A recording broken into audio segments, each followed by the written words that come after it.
by doing the skin contact wines, we feel like we get a really strong expression of the variety. Sometimes when you make them, in a more sort of classical way, particularly with lots of stainless steel and classic winemaking techniques, sometimes we struggle to see the difference between the wines. It's a really nice thing to be doing, and that's why we're playing with these varieties. These are varieties that we feel lend themselves to this style of winemaking, and we love making the Pinot Grigios and the Chardonnays and the Pobl Blanc, which are the sort of more classic sort of style of winemaking, I guess, with our own little, hopefully, edge. But they are very different.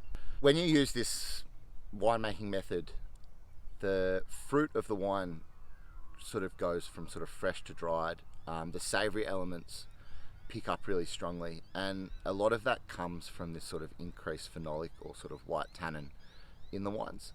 The other benefit of it is that it reduces the need for sulphur.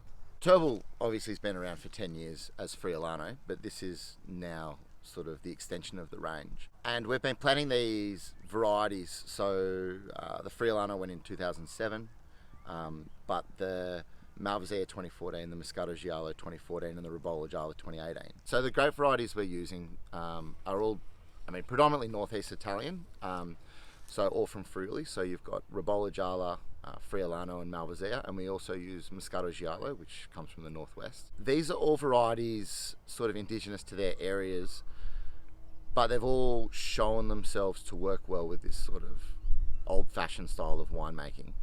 And they're also varieties that are working in a region that we feel is quite similar to our own. The Turbul range is 100% grown at Quealy, so certified organic and predominantly dryland viticulture.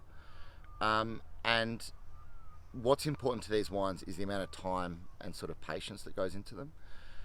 It's a long process, and this is sort of, we feel like the vineyard now is at the point where we can do these varieties as independent varieties. It's a really nice thing to do, and to give this vineyard, which is a relatively almost experimental or at least very unique vineyard, particularly on the peninsula, having all these varieties, the sort of respect it deserves. We put a lot of effort into growing the grapes in a particular way, and we put a lot of sort of thought into the winemaking process, but it's good to see it come together. I'm sure it's going to be an evolution and there's going to be changes, but we're really excited where it's at the moment. So the fruit is obviously hand-picked. We bring it into the winery, we gently destem it. It goes into terracotta, or if we don't have enough terracotta, we will use some stainless steel. It's left on skins from its pick date, which is, usually sometime in the middle of autumn. We try to press it first day of spring, and then that's the first time we make any addition, a small amount of sulphur. And then we send the wine to barrel, where it stays for anywhere between like 18 and 30 months. We add a tiny bit of sulphur when it goes into barrel. And then we maintain that at like 1 or 2 grams per hectolitre, so 10 or 20 parts, which is very, very low. And we leave it like that basically until the end, and then we take it out of barrel, and then maybe we touch it up again, but it's getting bottled again with 10 or 20 parts. But because of that, the wine has oxidized already in this really like slow, sort of controlled way. And so the wines themselves have nothing else that can really go wrong. It's a really nice way to make wine. The Ribolla that we've just released is in barrel for 30 months.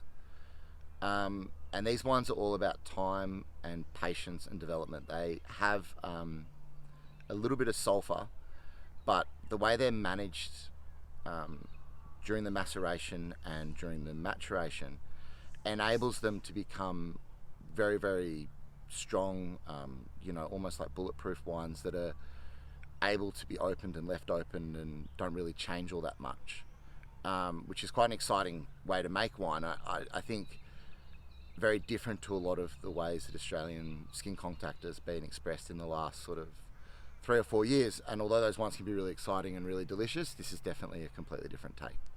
They don't fit into a normal white wine place, and nor do they fit into a red wine place. But they're just a really fun product to be working with. They can be perhaps a little bit challenging straight up on their own, but once you add food, or even if you've just already had 1 or 2 glasses of wine, they become really approachable. I think it's like deceptively refreshing, which is a nice thing. Like, you know, it's got a strong aromatic. It does have this really beautiful sort of dried fruit and really sort of dark spice element to it. You know you're in for something. It's not short on flavour, but then at the end of it, the phenolics have become really gentle, and the wine is quite like a refreshing drink, moreish, something that matches a lot of foods and hopefully gets your imagination going.